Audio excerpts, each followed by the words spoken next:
All right, so I'm actually about to dismantle this setup. I had rearranged this 410 from being over here to being over here, and in doing so, something's happened with the power, and I'm getting some like weird distortion and stuff, which is not the fault of the pallet case. I'm actually running a three, like a 3-to-1 power cables, or 1-to-3, so one power cable comes out and there's three leads, so it's powering 3 modules, so I could squeeze all this stuff in here, and it's causing, I think it's something's happening and it's causing some distortion on the filter. And I checked the filter and I checked this other stuff, and it's definitely something going on with the power. So it's not there's nothing wrong with any of the modules. But anyway, so I just wanted to tell you before I dismantle this, like, I guess basically how it was set up, because, honestly, if I had to, I could play a show with this, and, it's really appealing to have like such a small setup and to have like a really good sound come out of it, especially for like full-on techno. I see a lot of palette setups and it's like, oh, it's set up to be like a 303, or just a bass module or a lead module or something like that, and it's not set up to be like the sole thing that you can take to the show. And so that was the challenge I wanted to take on. And yeah, and I also got some drums in there, so there's no cheating. This whole thing is the show, and it's really fun, and I think I'm gonna revisit this again at some point. But anyway, so just to tell you how everything was set up, basically at the heart of it, we have Pamela's new workout, PAMS, and yes, this is like an exercise and manifestation. Going to be working on some panels here, so some legit aluminum panels. But yeah, this is like a design I'm playing with.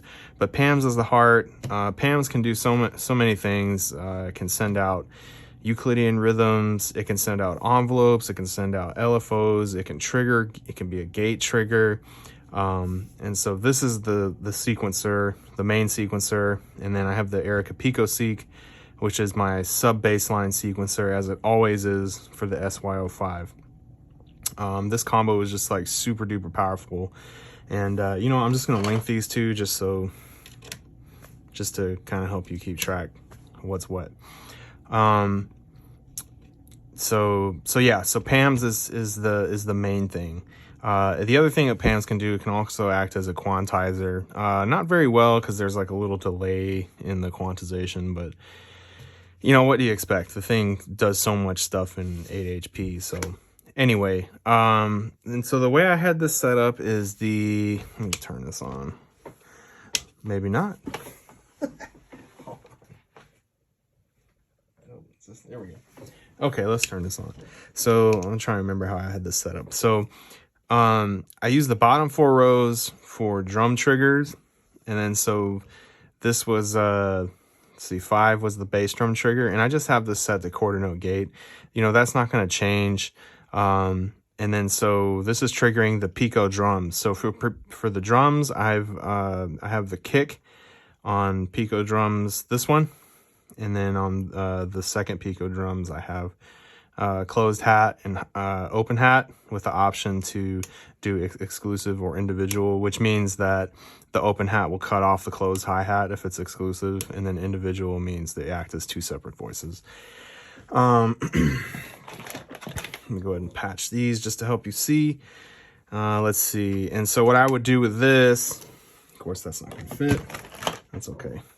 What I would do with this is this was just bass drum, by the way. And the reason it was just bass drum, because I would run it into this Intellijel multi-effects to get the low-end rumble reverb.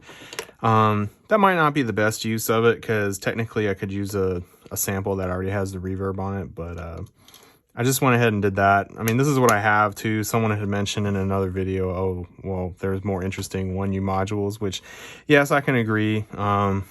There's some stuff that can do more stuff as well, or different things in smaller packages. So, but this is just what I had, what I wanted to use. So that was the exercise. It was like taking the sound and some of the gear from the big setup and just breaking it down to like the absolute minimum stuff that I need to rock a show. And like I said, I could totally do it with this if I had to.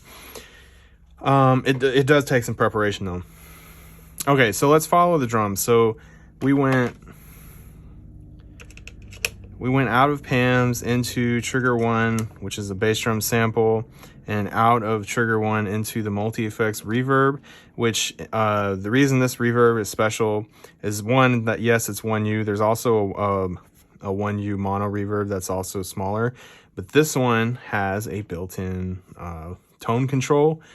I guess you could think of it as a filter. So I have this thing, so it's like low passed, pretty low, almost to the bottom, and then you can control the decay, the reverb, and then control the dry wet. So that gives the kick a lot more space. The other thing to note is that low end rumble is in mono, which is important for low frequency content to be like 120 hertz below. I would probably look at trying to keep all that mono, just because you don't want any weird phase issues, which could totally happen in the low end. All right, and then so that is running out of the multi-effects into the Quadrat. The Quadrat in this case is acting as a mixer. So the cool thing about the Quadrat is that yes, it can be a bipolar attenuator or attenuverter.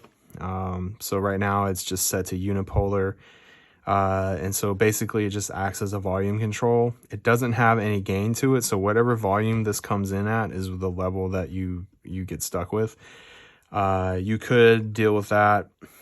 If you needed more gain, you could add other modules to, address that specifically. But basically what that means is like I have to mix everything else based on the level of the kick drum. So the kick drum is the loudest, and then everything else came in, probably something like that, not full volume. So the cool thing, and this is what's cool about doing this kind of thing, is that you learn a lot, and specifically about a couple modules. So what I learned is before I was using the 410 as just like a CV 0 to +5 volt, just CV source, because it outputs that. But what you can do is you can run into, let's say I wanted the bass drum on this fader, I could run it into there and then run out of there into the Quadrat. So what's cool about this, let's say, for example, let's say this was a hi-hat. Let's pretend this whole thing was a hi-hat, right? And the hi-hat actually needed to come in pretty low versus the bass drum. So let's say it was at this level right here, right? What that lets me do is that when this is fully up, it's at the level that it needs to be at, right? So it's not like if you go straight into here, you can overshoot it, you can undershoot it, like when you turn these knobs, like if you do quick work. So basically this is acting as kind of like a gain control, and this fader it allows me to throw all the way up or throw all the way down. So 0 to, let's say the max I wanted was 3 volts or whatever, whatever it is. So that was really cool to learn about the 410 because I've never used it that way. So I'm assuming that means that it's, I don't know if it has to be DC coupled or AC coupled. Audio is AC, and then CV is DC, I think. Anyway, whatever, it can handle, it'll pass audio. So that's the important thing for this case. So I can't remember what I did in the jam video, like how I had it set up with the 410, like this combination. But I think I used a few of them with this so I could do like quick drops. And I think I did it. No, it wasn't with the bass drum because I remember dropping the bass drum like this. So it's really easy to do that, to deal with the level control of the bass drum out here. But as we start getting into this stuff, then it's like, okay, I can't turn fast enough without bumping into other knobs. So I probably put hi-hats, or yeah, definitely hi-hats probably went on there, and then maybe a lead, I don't know. But yeah, so that was that. So that's the bass drum. So The thing about using samples is since now we're not using the dedicated, the Jomox, the M Mod Bass 09 Mark II into the Jor Analog Fold 6, into the reverb, into the mixer, I don't really have any opportunities to sculpt the sound, so you have to use good samples. And that's kind of like the biggest takeaway from approaching this setup from a sample-based approach. Yeah, so there's not much more to say about that. The cool thing is the Pico drums are small and 6 HP. I got 4 drum sources. Like I said, I only used the kick drum on this first one because it's running into here. But if I used a drum sample that already had reverb and it was already mixed and it sounded good with rumble and everything, then I would just use one there and then use the other drum sample for something else, whatever. Okay, so that's that. I'm going to pull these just so we can continue to use these cables. Yeah. And I've already started dismantling this thing, so I was like, I need to do this. Somebody asked to do it. Okay, so the other thing I have set up, and this is kind of like a good lesson in foundation too, like, right? I have the quarter note kick drum. That's always going to be a quarter note. I'm probably not going to ever change that with Techno. And then right here, I got a 16th note gate, and that's triggering the closed hat, right? And then on this one, I got the offbeat hi-hat, which is triggering the open hat. Now, there is a little programming thing I had to do in here, so let's take a look at that. Let's see if I can go to channel 8. I don't know if you can see that. Let's go ahead and move this thing. Let's see if we can see. Here, I'll take this camera off here. All right. Okay. This panel looks terrible. This is actually just like a mailing label sticker, and then I taped over that anyway. All right, so let's go into here. So we have it at multiplier 1, which just means it's a quarter note. So normally it's just going to trigger just like the bass drum, but to change that, what did I have to do? The width, that's the gate width. Phase, I had to change the phase to 50%, and that moved that quarter note kick drum over to be like offbeat. So you can see these two alternating here. Right, cool. All right. So that was like really the only trick with that. Let's see if we can get this set up again. Okay. And so the cool thing,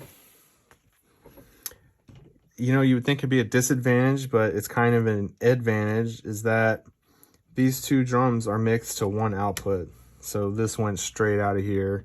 Let me use this cable, make it easier to see. This went straight here into 2, all right? And the cool thing about Eric and Pico drums is that you can, so each one of these, so you have a switch, so I'm controlling drum 1 or drum 2. In this case, drum 1 is the master and drum 2, trigger 2 is the slave. So that means whenever this triggers, it overrides this one. So when you do the exclusive thing, if you set up hi-hats, open hat has to be on trigger 1, closed hat has to be on trigger 2. I think I got that right. Because it's backwards. Normally I would want trigger 1 to be 16th and trigger, yeah, that makes sense. That's right. So the cool thing about the Pico drums is you can choose the sample, and the way I recommend setting this up is like if you have at first I tried to, if it was open hats and closed hats, I tried to alternate them in sets, and I thought it'd be cool because then I'd be like, oh, on drum, I want to change this closed hat, and then I would just know to flip 2.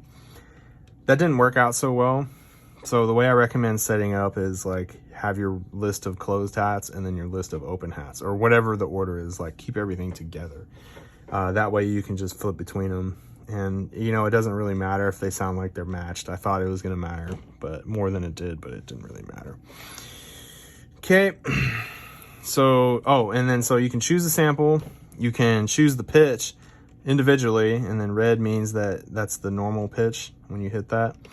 The red solid red, you adjust the envelope so you can turn a closed hat or an open hat into a closed hat, almost. I wish it did go down a little tighter, but it's tight enough to do the job. And then what was this? This is volume. And there's a couple other hidden functions that I don't remember to use, but there were some cool things that you can do. I just have to look at the manual again. That's another thing about this is, like, since you want to squeeze all the functionality you can out of modules, like, it forces you to look into the manual and kind of learn some new things, which I did have to look up a few things. Cool. So far we got, I'm just going to leave this dang one here. This is kick drum, and then the hats, and then next one is the bass line, sub bass. So an interesting thing with this, because I went through a few iterations of this case to get to where it's at now. And what I did before, I actually had the piston Honda, which is my lead voice. I split it. The A was the lead and B was the bass line. And so I had the Sync Bucina, which is a low pass gate. I had that on one voice. I think it was the lead, and I had the Carbon on the bass line. And what I did was just did a low pass and dropped it down to where you just heard the sub frequency, so it acted like a sub bass line generator. And the cool thing about that is that instead of, I was like, okay, normally I duck this. I use an envelope into the WMD mixer and I duck it. An inverted envelope with offset, like it's a little complicated for the end result. But the cool thing was, I was like, how am I gonna do this? I just want this to not play when the kick drum triggers. So the two approaches are, or there's the normal approach is like, okay, well, I'll just trigger the bass drum, and then for the first, the quarter note, so be 1, and then I'll trigger these on E and A. So it'd go 1 E and A, right? 2 E and A, 3 E and A, 4 E and A. Well, that's all well and good if your decay is set right, but I always have the decay set all the way up. I don't know why, it just sounds pretty natural, I think, because once you do this, you start getting a little envelope on there, and it sounds more like a drum, which is rightfully so. It's a drum module, right? But being used for sub bass line. So I was like, okay, how can I deal with this? And so the way I figured out is for the notes that I wanted this to duck, the sub bass line to duck, I would just put those notes as high as they would go and just sequence it like that. And it worked perfectly because the Carbon, the filter, filtered out those high notes and then let through the low notes. And that was it. It was super simple. But that's just a cool way to think about it. That's just another way to do it. Another way you could do that is it has a volt per octave control. So if you set it right, you could send it 0 volts, a 0 volt trigger, or a very low voltage trigger, and it'd be just like turning the filter all the way down. You don't hear anything. And then for the E and A, so 1 E and A, you could send it a higher voltage to give you whatever you need for the sub frequencies. And you could play with that even more, to get like some cool modulation. And I just thought about that. It's just looking at the module. So that gives you, that's just a few ideas you can work with. For the big setup, I don't know if you guys saw the new noise engineering, what is it called? It's the new noise engineering VCA. It does so many things. Let's see, let me look this up. Noise engineering VCA. I literally just picked up a few modules to get control of some envelopes I needed, and then they put out this new module that just like does everything you need, and it's in 6 HP. The Quantus Ample. So it's a 4 VCAs with CV control in 6 HP, I think it is. And you can't see this on the screen, but just look it up. The Noise Engineering Quantus Ample. That solves a lot of problems if you're thinking about using an envelope to duck a VCA, because it reacts negatively to positive voltage. So anyway, moving on. That's just some things that would totally fit in this case. If if I was like, oh, I really want to get some sidechain going, could use a smaller module like this, or I could use a smaller voice, and then squeeze another 6 HP in there. So that's just a thought, something to look out for, something to think about. Okay, so we've covered this, covered these. Piston Honda. All right, so kind of the same thing. The Piston Honda is running into the WMD Carbon, and there's no envelope. I don't have an envelope to control this. And basically, I was just sending, I think it was random voltage, either right here, you can see the random voltage going. Or I think I might have been sending it straight 16th notes. I can't remember, because I would just send it to the volt per octave, and what that does is, like, I would still be able to control the cutoff, but as it went up, it would give me a little taper, like, you know what I mean? Just to give it a little more definition. But yeah, there's not a whole lot to say about this part, but I would just run the Piston Honda in, I think I ran it in link mode. So this second voice is slave to the first frequency, so it's getting a sequence, and then just going through the filter. No envelope here. And then I don't know, I can't remember if I used the ping or not. The ping gives it like a little accent. I think I actually did use the ping, because I'm looking at 2 here and it's sending out like random rhythm, and that went into there. So not much else to say about that. This is pretty standard voice filter. Usually you'd have an envelope and a VCA, or an envelope that could act as a VCA, like the Javelin, which is this thing right here. Yeah, so again, this is an exercise in reduction, so I was trying to get as much functionality as I could out of fewer modules. All right, moving on. Actually, this ran straight into the FX Aid, the Happy Nerding FX Aid, and I put a delay, I think a few delays and a couple of reverbs just to try them out, but I think I used the delay mainly. There's one delay in the FX Aid package where it acts as 2 separate mono delays, which is so cool, because this thing is so sick.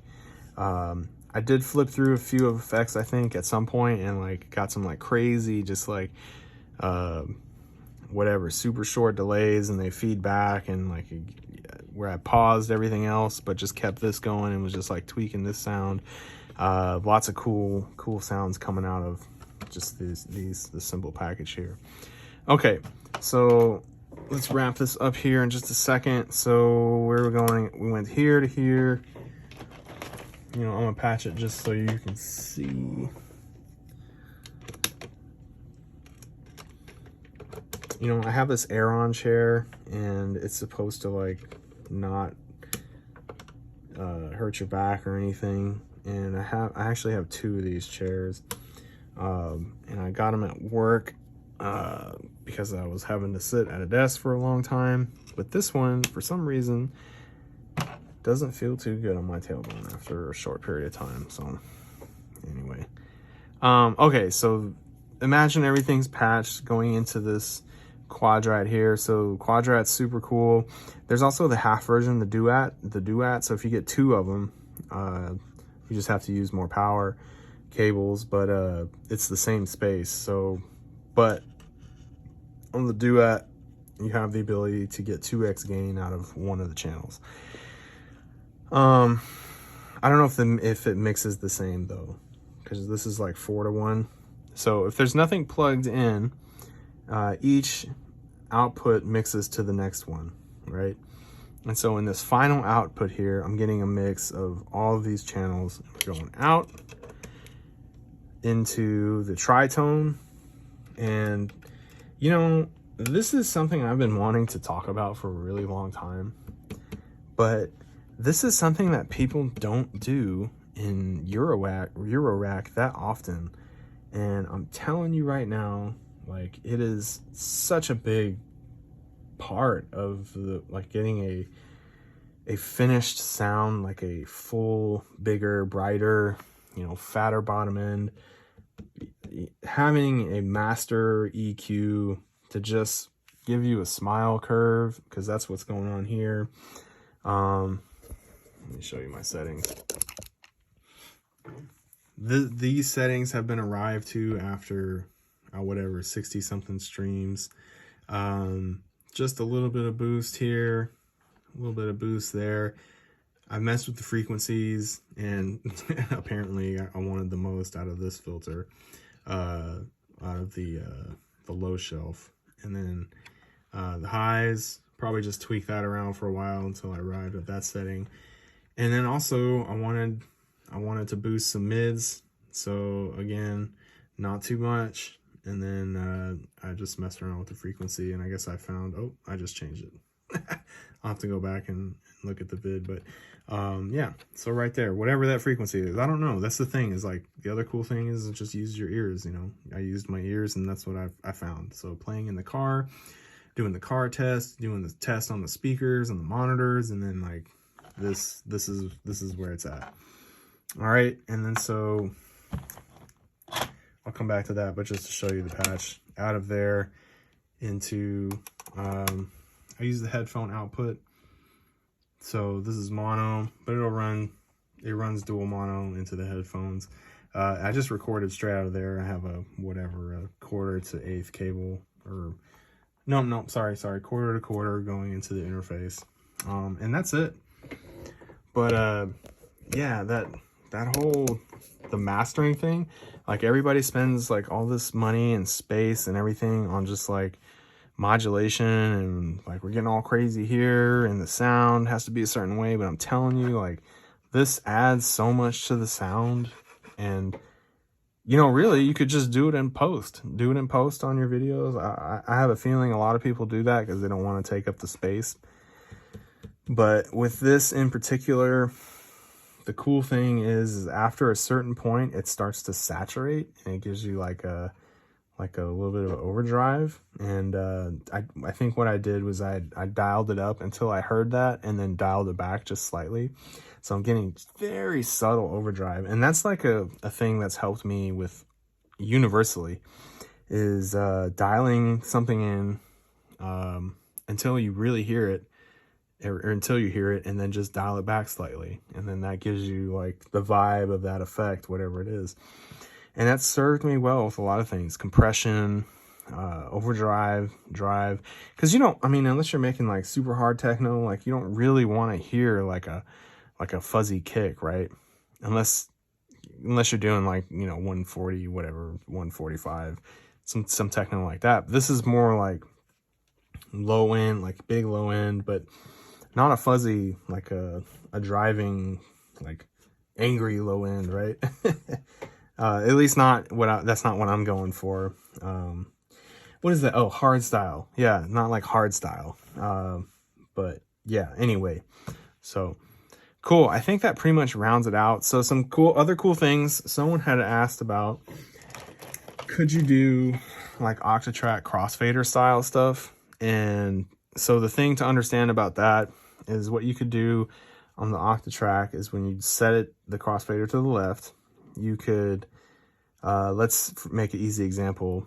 You could just say, like, let's say I'm plugging the crossfader into whatever, this volume control, and it's on the left. And then you could say when it's on the right, go like right there, that's the end point.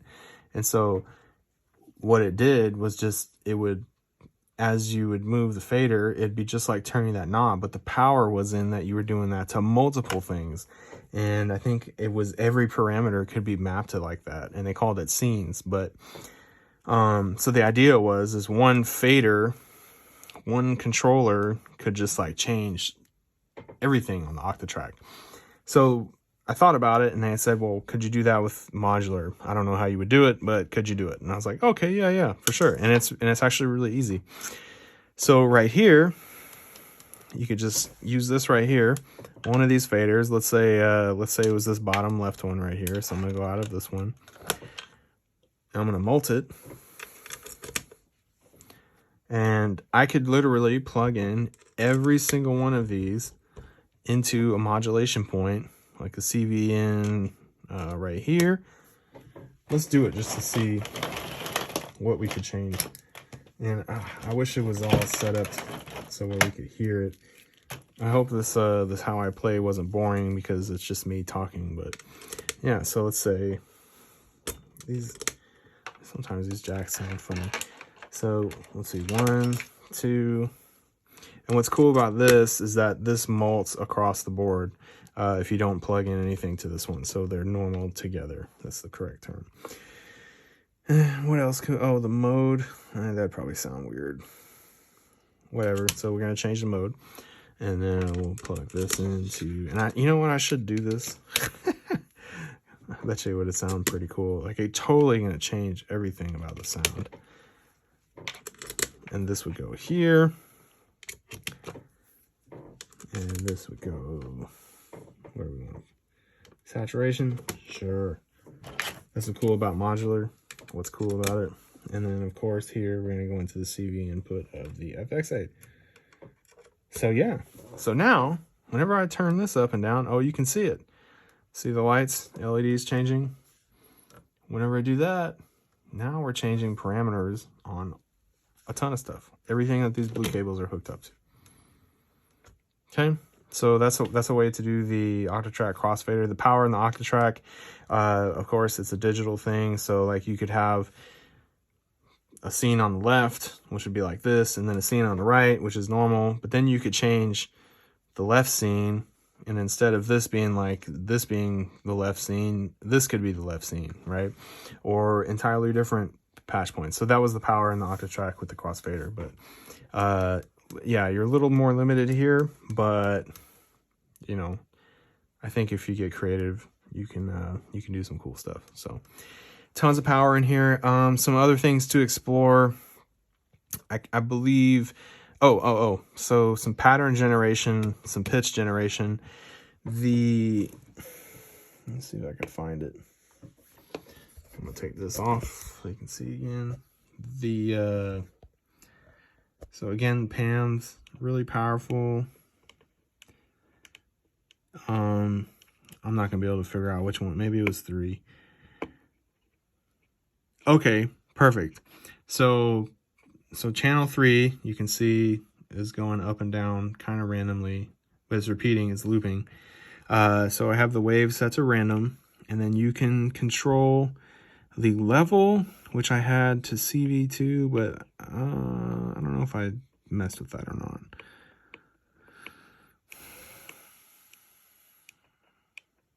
Okay, so you can loop, right? So right now it's generating random voltages, and as you can see now, it's like completely random. But let's say I wanted to loop it for 1 beat. Now it's repeating that pattern. 2 beats, 4 beats. So now I have essentially a Turing machine in this. You could have 8, I guess, technically. And you could map the beat to be controlled by the CV input. So like if you said CV1, you could plug in the 410 in there and control like how many beats that way. But so what I would do is I would go, okay, I got 2 beats now, and when I was ready to change the pattern, flip it to 0, let it do its thing, and then flip it back to 2. Just real quick too. And then you'd get a completely new pattern. And luckily on the Piston Honda, it has you can plug your output. Let me pull one of these cables. So I'm gonna show you real quick. So we're gonna go to the output. You can go into here, the CV, which is unquantized. They're both unquantized, but this is like true CV, where it's like there's no steps, and then you can control the scale of how much, like how you can control the scale of that basically, and then you can control you know, what your bottom point is with the pitch. All right, so now with this one, this input, it's stepped, so it'll actually just quantize it to a note chromatically. I don't know if you can change to a scale, but that would be cool inside the module. But that doesn't matter really if you do this with the PAMs, because you can quantize which I do have it set. I have it quantized to a minor scale. You can choose major, minor, chromatic. There's all kinds of stuff, or none. So it's sending out quantized voltage anyway. What else? Yeah, I think that's pretty much it. I didn't get too deep into it, but there's a few more things you can do. There's Euclidean rhythms you could send out. So instead of doing straight 16ths out of the hi-hat, the closed hat, I would probably do some Euclidean rhythms out of there just to get some different sounds. But yeah, that's it. That's all she wrote. So the next thing I'm going to do is plug this thing into the, let me get this, plug this all into, take all these out and put everything back in the big case and get back to doing full-size sets. I might have a live set coming up for an actual event on the 21st, but we're still seeing, because it's going to be in virtual reality if it is, but I don't have a PC at the moment, so it makes it a little tricky, but we'll see. We'll see what happens. Thank you so much for watching the video. Hopefully this helps. Ask any questions. I highly recommend this exercise if you can, even if you have a big case, just like limit yourself to saying, okay, well, what if I just had a palette, or what if I only had 84 HP to work with, and just limit yourself to that and see what you can do, see what comes out of that, because this exercise has helped me understand the pieces that I have much more already. So, all right, that's it. Thank you so much. See you next time.